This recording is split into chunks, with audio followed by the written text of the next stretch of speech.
So kung meron kang laptop at nakabili ka ng battery pack na tulad nito at hindi mo alam kung paano i-check yung battery percentage health niya, katulad din sa mga phone natin, di ba? Pwede natin i-check din yung battery health kung goods pa or hindi na or kung may bawas na. Lalo na brand new, di ba? Expect mo dapat 100% yan. So tara, papakita ko sa inyo kung paano i-check and yung mga sign no kapag kailangan na palitan yung ating laptop batteries. So katulad nito sa ating laptop na to.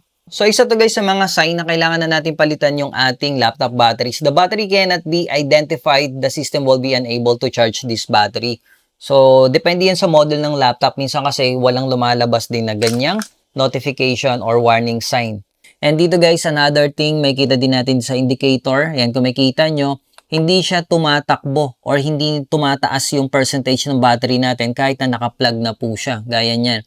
So hanggang 5% lang siya. So this is a free software. Pwede nyo ring i-download to guys. No? Battery info view. Mamaya share ko sa inyo yung link. Battery health natin. Okay, nasa 54% na lang siya.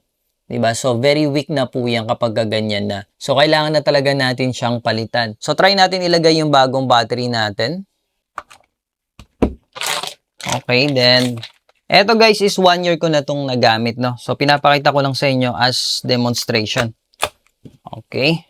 So kung makikita nyo, wala na po yung sign na lumalabas, di ba? So meaning good po yung ating battery. And then check natin yung battery health niya kung ilan pa. After a year, 86.7%. Not bad guys, no? Pero kapag ito ay bumaba na ng 70% health, yun, asahan mo na talagang makaka-experience ka ng significant reduction sa battery life natin. Talagang consider na natin na palitan na yun. Gaya nung isang battery na pinakita ko sa inyo na 50%. So para sa mga naghahanap ng laptop parts supplier na mura, tulad na itong battery pack na to, and even guys yung mga keyboard replacement, LCD replacement, is available po yan guys sa comment section. Ilalagay ko na lang yung link. So kapag bibili kayo guys, no, naka-anti-static na po na plastic yan, and naka-box na rin po yan kapag bibili tayo para safe po yung product natin. So thank you so much sa mga bumibili sa ating affiliate link, and God bless you all.